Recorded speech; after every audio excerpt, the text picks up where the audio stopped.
established the fact that there is a wide gap between the industry and the schools. And part of the idea of the Ocean Ambassadors and Foundation is to bridge that gap, which is what we are seeing today. The maritime sector is not just about ships, it's not just about cargo, it's not just about, movement on the waters. In the maritime industry, we have space for caterers, we have space for engineers, we have space for doctors, for nurses, any sphere of life you can imagine, we have it in the maritime sector. The unfortunate aspect of it, which Mrs. Arufi identified in her presentation, right from the schools, what are we doing? Is anybody talking maritime? Is anybody giving an idea of what is happening in the maritime sector? Is anybody taking them to the beach, not just to go and see the waves lapping at their feet, and they are taking pictures? Are you picking just even shells? It starts from there. That's I love the word you used, ma'am. Curiosity. Is your curiosity awareness at that level that you want to know what is happening in the maritime sector? I'll tell you, I'm an accidental maritime personality. And I have another senior accidental maritime personality in the house. My boss is there, Mrs. Uferi. We joined the Nigerian Ports Authority, not because we were maritime persons. My first degree in English I studied last year while I was a keynote speaker. Education in English. Can you imagine? Education in English. But I was recruited by the Nigerian Ports Authority. Then when they started subjecting us to exposure to other fields, I gave myself up for that curiosity. I was interested in conquering the domain in which I have found myself. I refused to be pushed back because of my gender, because you're going to be pushed back. And I want to thank that my guy once more for believing in us. I'm a product of a father who believed in the girl child. Sent me to school against all odds. He worked in the maritime sector. Unfortunately, he did not live to see his daughter presiding over the largest port in West Africa as port manager. So the gap is there. It can be bridged, and media such as this is to sensitize you. And please, we are not partial about the girl child. We love our boys too. We love our boys. And one thing I keep saying is this: if we keep praising the girls to the detriment of the boys, a time is going to come that we're going to have female achievers that an average male cannot approach. So we're going to strike that balance. And it's not about competition, it's about complementing one another. So you are a bird in the hand. Don't bully us at school. Don't see us as someone who has a hole that you want to penetrate. See us as someone who's got brain that you want to tap from, that can also, encourage you to do the best of who you are. And later on in life, we want to see all of you, male and female, riding over your spaces. Thank you very much. Mrs. Phil, what's your take on this? Good morning. Well, I will say morning or afternoon. Yeah, and she has said it all. I happen to be also an accidental maritime person because I started from human resources and then found myself later into other areas where I was handling maritime meetings, IMO, International Maritime Organization, IAPH, and the rest of them. And from there, I was drafted. When you talk about talent mobility, you're also talking about where, irrespective of your background, you are positioned to take up responsibilities wherever, because you are found to be capable of handling it. And I was appointed a port manager, just like she later was a port manager. And I was appointed a port manager that is 111 years old. And for the 100 years of his existence, only men were port managers. And I happened to be the first female that was served. And I asked myself why. And I believe it because I was found competent, capable. And my managing director believed in me, because I later heard that when the lists were going back and forth, he stood his ground that you can do any changes, I stand by Mrs. Ufere to be the port manager of Port Harcourt. And when I got there, I experienced the discrimination, this huge distrust of the female. The men there were like they ganged up against me. And that is where my HR experience came to bear. So when Madam was talking and said, you can take any course you want to do, then you can also function very well in the maritime industry. That is just a background that helps you leap into making decisions, becoming a leader. It doesn't matter what you read. These days, I have found a lot of engineers becoming HR managers in their respective organizations. So when we are talking about bridging that gap, the keynote speaker has said it all. How does it start? Ocean Ambassador has made consistent efforts in the last so many years. Ever since I came to know her, it has been her passion, her dream, ensuring that that huge space in the maritime sector will be dominated by the female. Not just being dominated, where the men go, they go. You know the sea, what do we call the sea? The ship. So why would the ship be afraid of the sea? It's our territory. We must conquer it. So it's for these schools, their lecturers, their teachers, the school proprietors to become ambassadors, advocates of ensuring that maritime becomes the talk of the town, because it's a great resource center. After oil and gas, the most important sector is the maritime sector. And you know that the world trade, the world's goods, cargo, about 90% come by ship. You can't freight it. Ship takes a whole village, a whole town, a whole society. So all I can say that I'm so happy that you students are here today, the girls and the boys. It's a complementary role, not a competition. Just tell yourself, I can do it. I'm going to be the next captain of the ship. Like we are celebrating Captain Ededong. Am I right? Is that the name? Ededong. We're celebrating her today because she has already made a mark in the industry. So these are areas we are looking at and making sure that these are things, events that we use the opportunity to let these children know that you can make it big. It's so interesting, and the resources there is so much. So don't think about, oh, if I'm an engineer, I'll make so much money. If you're a maritime person, you make more money than the people out there. Thank you very much.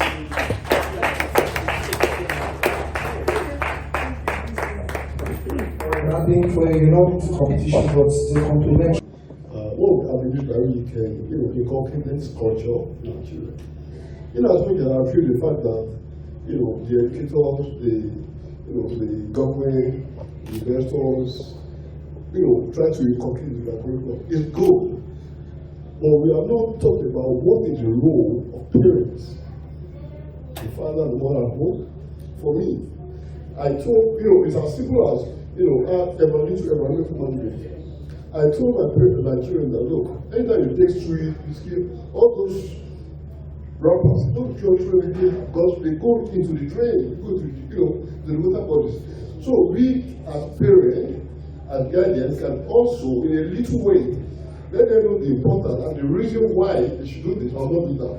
So, in as way that, that different houses, or you try talking about, the investors, in as way that these people are putting their own effort.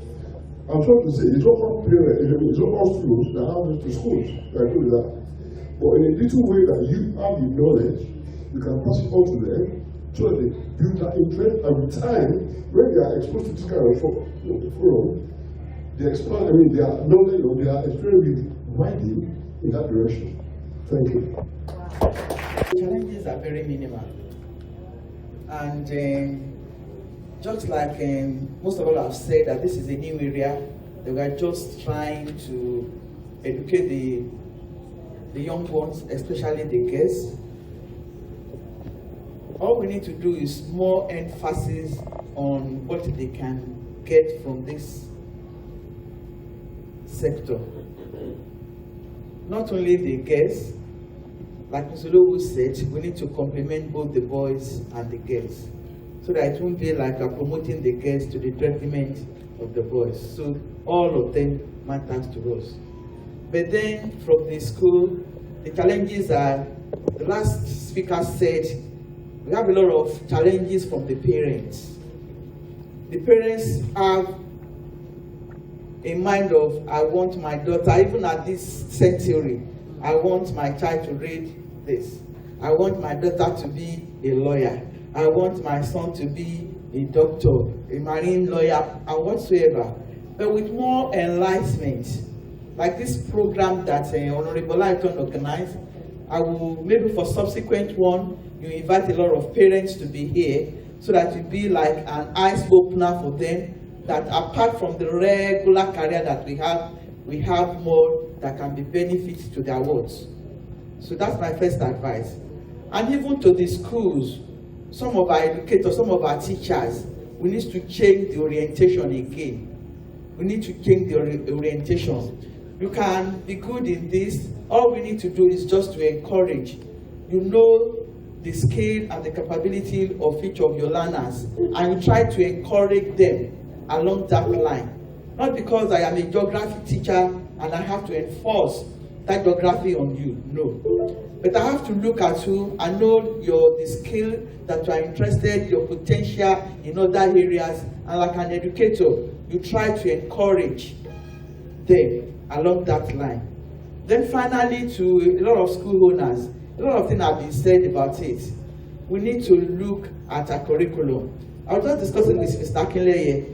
Our honorable former commissioner has said it all. I want to advise that maybe at the end of this gathering, we can have a bit of a small communique that we can send. Probably we start from Lagos State, then from Lagos State they take it further, and by the time we know it can get to Abuja, and something definitely must happen. So my recommendation is, from this gathering, there must be a communique. Honorable Lighton, are you with us? So that you pull everything. Say, oh, it was so easy. It was tough, especially for me, who, during the period of being a port manager, before the port manager, I was personal assistant to the managing director. That means I had to be up very early to be in the office on labor matters. And it was during the port reform, so it was a very challenging time for us in the port sector. At times, midnight, suddenly I'll get a text, get this document ready, let me have the bullet points on this, and immediately I'll rush down to the office as early as 7:30 I'm there, and I'll start putting together my document before the managing director gets there. Then, at times I'll be going home from the office. I already have a bag packed that is in the boot of my car. And I will see meeting in Abuja 4 p.m. So rather than go home, I'm heading straight to the airport. With my clothes, thinking I'll come back the next day, I'll end up staying 5 days or 4 days because the minister is being called to the presidency, back and forth. So it was tough.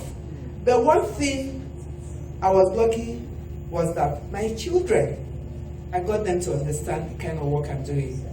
And I monitor them from wherever I am. Have you done your homework? What did you do? And I got a lesson teacher to be able to handle them, especially the ones I couldn't do from a distance. But I must make sure. And for every school my child attends, I'm in touch with the teachers. I'm always very, very, very connected to the teachers, to the principal. I hope he's in school. I hope she's in school. I hope she's doing well. Where they have difficulties in some of the subjects, I want to change the courses I have chosen. The teacher, the course, what do you call them, coordinators will call my attention to the fact that your daughter says she doesn't want to do sciences. You know how we are so besotted with, you must be a doctor. So you go and buy physics, chemistry, everything. And your child, middle of the road, having spent so much money, tells you, I don't want to do anything concerning science. So it was tough, but fortunately, when you have, you're able to understand the nature of your work, you know how to connect with your home, being a housewife, making sure your husband is okay, being a mother, and also putting in your best in the office. So I tried to balance that. It wasn't easy, but I tried it and it worked for me. Thank you. All right, thank you. Thank you so much. And I want to start by commending the president of this Ocean Ambassador Foundation for her commitment, for her dedication, for believing so much in this area that the majority of us find very new. And something I want to say about this Ocean Foundation, Blue Economy, is that it just focuses on a sustainable use of ocean resources for economic growth, for improved livelihood, and ocean ecosystem health. Madam, I've said it all. When you are in that area, you make more money because it involves so many areas. Are we talking about the shipping and the port operation, where we have the ship captain, the port manager, the marine engineers, the maritime lawyers, and so on and so forth? Are we talking about the skill needed, the navigation logistic, the legal knowledge, the environmental management, and what more? What about the opportunities, especially for my boys and girls here? You work in international trade, you work in ship management, in cargo logistics, and of course, ports administration, and so many others. But of course, we in school, we do it indirectly, not knowing to so many people. If you look at the curriculum today, it is much more involving than what it used to be. Let me start from the junior. Let me even start from the nursery, the early years. There is a subject that they call Around the World. When you look at that around the world, it involves so many things. We are talking about oceans, we are talking about rivers, we are talking about transportation and the rest of it. We are talking about what is even around you. That is for the early years. Now let's move to the primary school. In the primary school, we have a subject called social studies. It's encompassing. We have so many things combined that we call social studies. And that's where it starts. And by the time we move to the junior school, you have more of the social studies. Before you now get to the senior school, where you can deal with geography, with your physics, with all subjects, whether in arts, whether in humanity, whether in science, everything combined together, just like the keynote speaker said. So we have been doing all these things indirectly without knowing that we are delving into maritime and ocean economy. And now that the Honorable Williams is going out and she's very aggressive of it, it's just making us more to put more attention to the details, to the little details that we have neglected.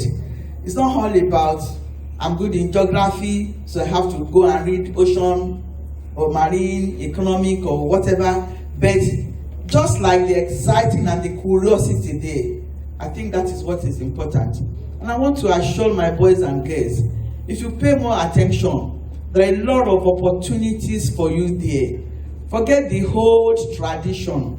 We are now in the innovative stage that you can read English like Mrs. Olotu and you end up to be a port manager. You can read your accounting, you can still go back to be an accountant in the maritime industry. You might read hospitality. Yes, you are still okay. You can still work in the ship to manage the food and the hospitality within the ship, and so on and so forth. So it's a new area that I want you to focus about. You can even be a doctor, you can be a lawyer. That's still very relevant in this maritime industry. Let me stop here and give the other man a kind of thank you. Please put your hands together for To Honorable Williams, because without her, personally, I would not have known about blue economy. And by the grace of God, we've always been attending. I was here last year, and here I am. So that's a very good question you have asked me. You see, the essence of this program itself is to focus on the girl child. And like the young lady said the other time, because of the neglect that most of our institutions are given to the girl child, which the women have also seen themselves as girls. So the blue economy is an opportunity that will open a lot of doors for the girl child. If, based on what we've learned today, if they are ready to tap into the blue economy, and how would they tap into it? We have to go back to the basic, and that is the school. What is the role of school in this regard? Like she said, unknowingly, we have been teaching blue economy, but we didn't know until Honorable Williams opened our eyes to this. We've been teaching them, transportation system in commerce, economics, in agricultural science. We have taught them a lot of things. Field trip, like you said, man, we'll take them to, I've had reasons to take some of my students to the beach. Innocently, we were just playing with the shells. We were just doing a lot of things, but we never knew that we had opened their eyes to the economy from the ocean. However, we still have a lot to do. A lot to do in the sense that if we are not taking it directly from the school, then there may be a neglect. And thank God for our guest speaker. The government also have a role to play in this. When we talk about the curriculum, we can only do little as far as school is concerned. We don't have power when it comes to implementation. We can teach this from the angle of agricultural science, commerce, like we said, but integrating it into the curriculum has to do with the government itself. Now that we have the Blue Economy Ministry, I think it's going to be a step in the right direction. So probably what we should be advocating for now is how to integrate it into the curriculum so that when we are teaching it as a subject in the school, it will go a long way. Thank you very much.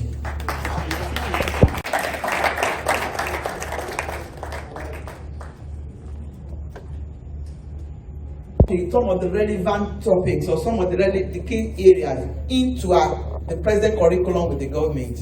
There is room for that. But will you be able to do that without the government approval? No, the government curriculum is there. It's there. That one is permanent. Okay. They review it from time to time. But if you are waiting for, even though with the minister and whatever the ministry that we have now, for them to now incorporate it into the present curriculum will likely take a longer time. But what I'm advising that each school can indirectly integrate some of these things into their curriculum.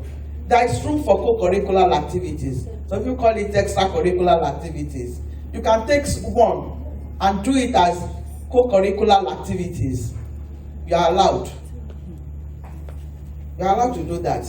Because if you are waiting for the government to do this thing, we will not achieve things for quite some years. Let me put it that way. But I think in that integration is allowed. All protocols observed.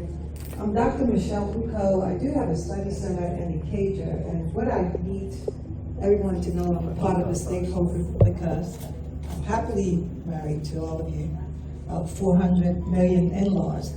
The career, I know, it's really funny, I love it. Put your hands together for her. Yes, my children are properly managed, so is my grandkids. So what is happening right now, and I love your generation, Gen Z, you are global citizens, you realize that. Clap for yourself. There is online curriculums that we can incorporate to the school owners. We have very relevant curriculums developed, 17 schools at this point approved in the United States. But we, as school owners and administrators, and take my hat off to my president, haven't seen her in a while, we can go online. It can happen. We don't have to reinvent the wheel. We just have to implement, okay? All right, thank you. All right, so, all right, we'll come to one. All right, so. Hi, good morning, everyone. Good morning. I don't like calling myself a school owner, educator. As an educator. Basically, we all do project-based work. It's very difficult to change the curriculum in our system. So yes, you can go online and do all of those things. But through project work, you can do so much. And I was very happy that Ms. Arofi drew our attention to the fact that it doesn't matter whether you're commerce-based, art-based, science-based. So we can create projects that actually cover all of those things. We're talking about the SDGs, life below C. We're talking about gender parity. We're talking about sustainability. We're talking about recycling and all of those things.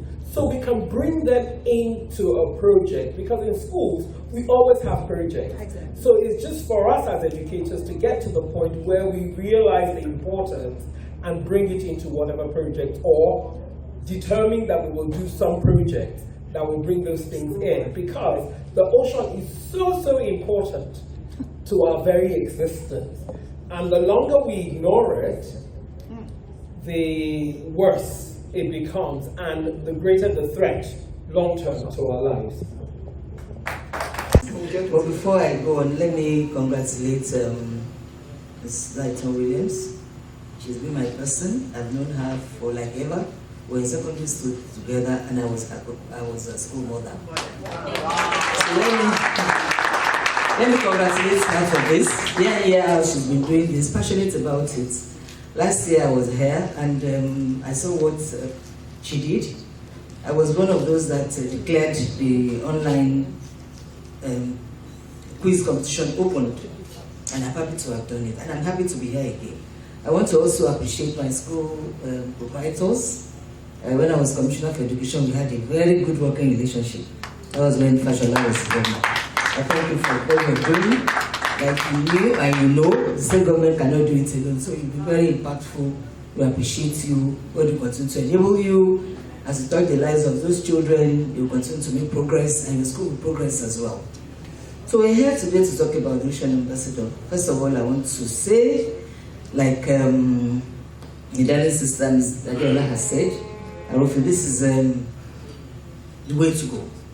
And I heard some of my colleagues, educators, saying that it's difficult to get curriculum done. You can start doing something. Yes, but we have to be intentional about it. Governments now would listen to us to tell them that we want to change the curriculum to include what we're doing now. I must say to you that because they have a whole ministry, so I'm sure they will listen to us if you say indeed we want to put curriculum, put blue economy into the curriculum. Even if we start doing something now, the downside of it will be that we'll not be able to do exam, not be able to examine them if we don't have it in the curriculum. There is no way you can do an examination for a particular course if it is not intentionally put in the curriculum. So we can start doing what we're doing. I'm not going to dissuade you from doing it, but I want to encourage us. Ms. Baba, who was just talking to me, like, because she heads our civil service commission, she said to me this morning, "Honorable Commissioner, I see people applying for maritime, the rural oceanography, marine economy, and they are applying to work with the state government." And just at the point I was trying to put it in perspective for her, we were called to this table. I was going to say to her that, yes, this is about time for you to engage the Ministry of Education in Lagos State. So when you go for annual education summit that they do in Abuja annually, we can come up with a program as Ministry of Education Lagos State, because first of all, we are a marine economic state. So it's for us as a state now to engage and take a paper to the federal level. And I'm sure it's going to have an impact. They're going to agree with us, and at the end of the day, we have a curriculum that has blue economy rightly situated in it. And then they can do examinations and they can study the course without necessarily going through commerce or history and all that. Now to the contestants. I want to congratulate those who had made it to the final stages, who are doing well. Well done. But I want to say to the others that don't be dissuaded. I mean, there's no hard and fast rule about passing examination. You all participated, which for me is the most important thing. And I want to say to you, the girl child, like they said to us today, we have to do more. Because I learned that when I was a commissioner, there were very few female commissioners in the cabinet. And then the only way you can do more is to self-actualize by working extra hard, having good character, ensuring that you do your best, read well, because you have to read to be able to engage with men. We don't want tokenism. We're not asking them to let them give us the level playing ground. It's good for us. Then we can compete very well. So they've told us blue economy is the way to go now. One of the ways to make plenty money. I wish I had known. I would have been richer than what I have now. So I want to say to you that, and then you have to be prayerful. You have to display capacity. You saw the two people who had headed the pot. I'm sure they displayed capacity. They must have displayed capacity. So they won't give it to you a la carte. They don't serve it a la carte. You have to be there to work hard and grab it. Thank you.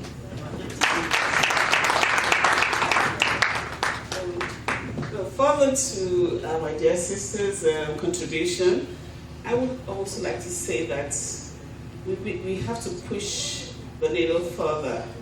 And how do I mean? We cannot stop at the secondary school level at all. I would like to now ask our dear President, Mr. Light, I would like your attention at this point, to also take this to the universities so that there will be a connect between the town and the gown. It's so critical. I will be glad to support you to go to the universities with this. Why do I say so? Thousands of our university graduates leave university not knowing what to do. They have no clue at all. They don't even know enough to register even in the institute of the course they studied. It's amazing. So I think the next bus stop is that we must take this to the departments that are aligned to the blue economy.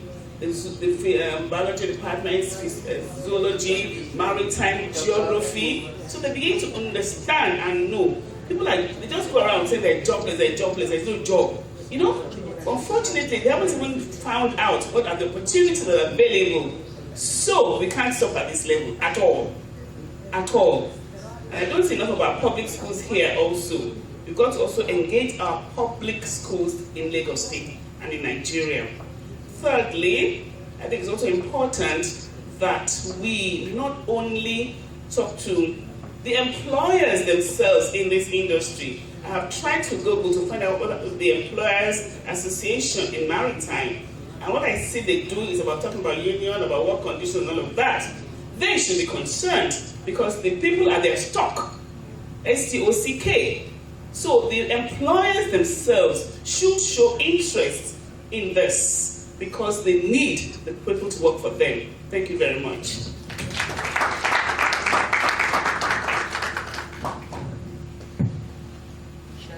Thank you very much. Okay. I spoke already. I think the honorable ladies have said a lot. The journey has just begun.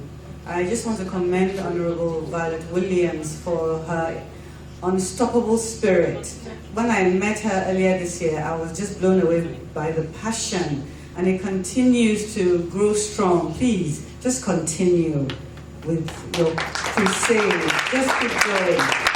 Bit by bit, you are getting the converts. You can, bit by bit, you're getting the converts. More schools, you are there already. More schools will sign on for this. So just please continue. And, you know, associations like the International Schools Association will definitely partner with you to continue to raise awareness in private schools. And I'm sure, like Mrs. Fabanwo has said, even the public sector will also begin to pay attention. So please just continue. We love what you're doing, and we will definitely come on board. Thank you.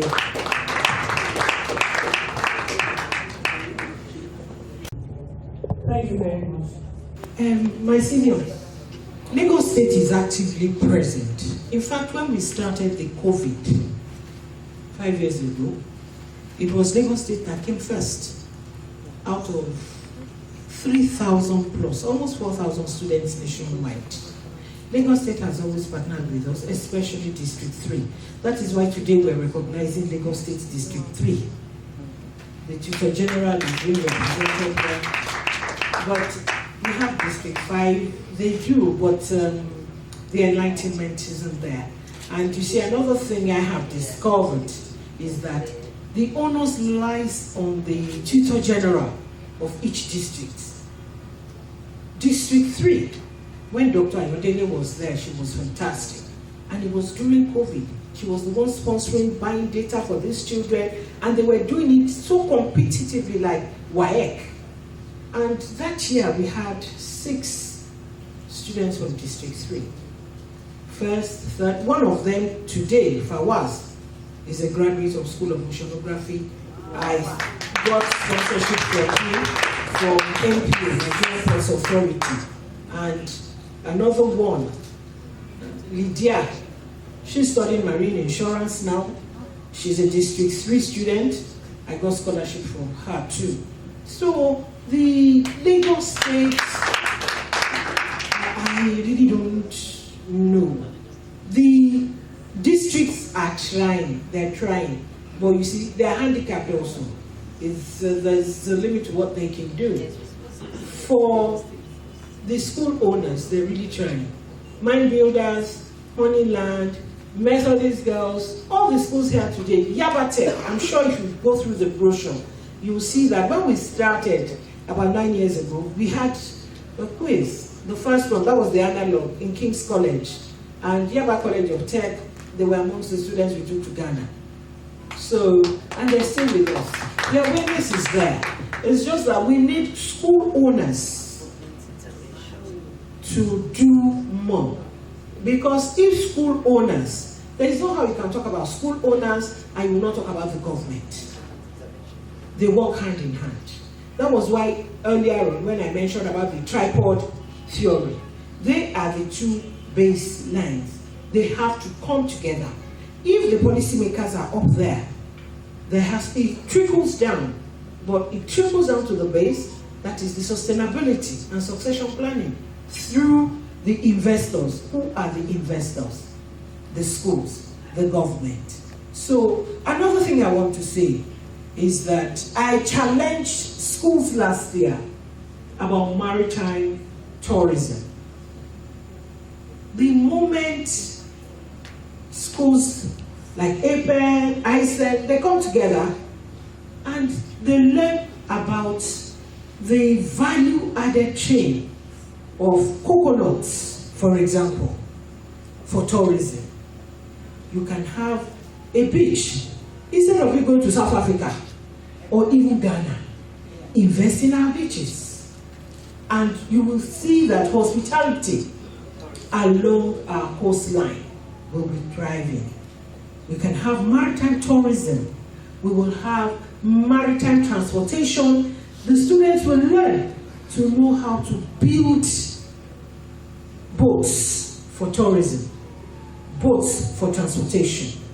These are entrepreneurial skills that does not need white-collar jobs. We don't have to import. The fiberglass boats, they're there. There's so many in Port Harcourt.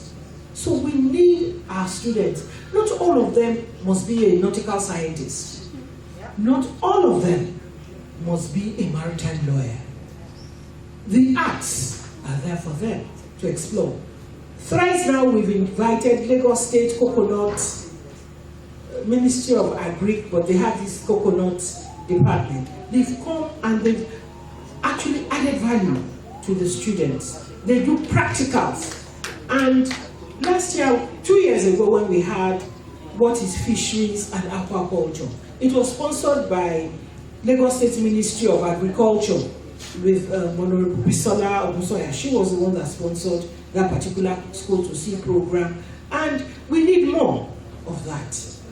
Thank you. The ball is back in your court. Because as school owners, you are talking about parents not being aware of certain things. You would do parents teachers association. You would talk to parents about the benefits of what we are doing. And at the end of the day, most parents will be aware of what we are doing. And we as government too, we do have forum where we talk to parents. So our parents association now would ask Bola just come and talk to them, come and engage them, to know exactly what we're doing and to pass the message across to them. And that's why I mentioned parents. That's why I said it's back in your call. You are all the school owners here. Talk to the parents of your students in your various schools. Let them know what we're doing. Thank you. Okay. Do more.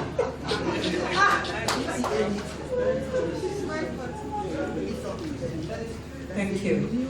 The question was that what are the obstacles or something like that, right? That educators face. I think one of the biggest obstacles is the examinations that we have, especially in the senior schools. So there's only so many hours in the school day that teachers have to teach these children. And they have they have WAEC coming up, they have IGCSE, they have NECO, they have all these big exams. And so obviously the first, I would say the first commitment of the teacher is to make sure that they teach so that these children can pass their exams. So I really want to believe that one of the best ways forward is what Ms. Carolee had talked about earlier, which is the co-curricular aspects of life. Remember, we're trying to ignite the spark of curiosity in the children. There's nothing that we're teaching them in the curriculum that is not related to the blue economy. They do a lot about oceans and geography. They do a lot they do a lot of biodiversity within the curriculum. So indirectly, it is already being taught.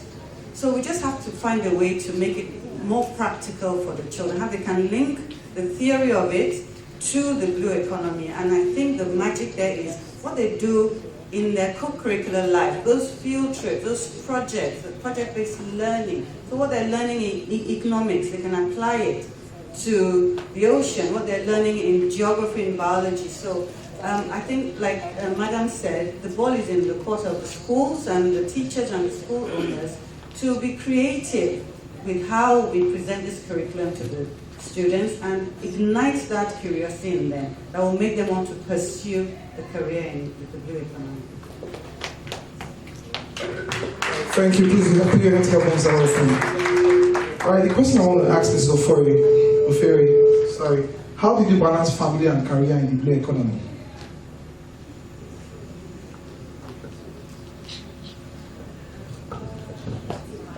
I must say it was tough. Thank you. Wow, that's a loaded question.